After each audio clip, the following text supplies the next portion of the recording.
যদি নিচে ছিদ্র থাকে, কয় বছরে আপনার এই বালতিটা পুরবে? একটু কথা বলেন, পুরবে? আমাদের দেশের সম্পদের অভাব নাই ভাই, বিশ্বাস করেন।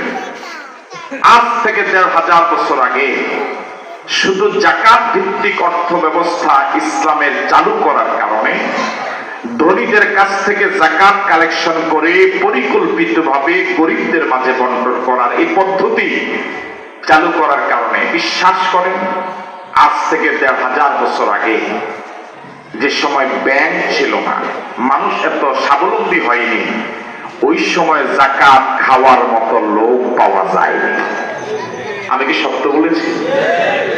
অথচ আমাদের দেশের প্রত্যেকটা গ্রামে কত অসংখ্য মানুষ মারাত্মক অসুস্থতা নিয়ে আছে, ডাক্তার দেখাইতে পারে না, তার কাছে টাকা নেই।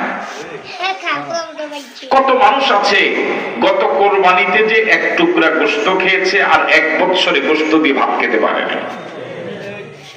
কত মানুষ আছে তার ছেলে মেয়েকে একটু হাসি ফুটাবার জন্য তাদের জন্য ১০০ টাকা খরচ করতে পারে না।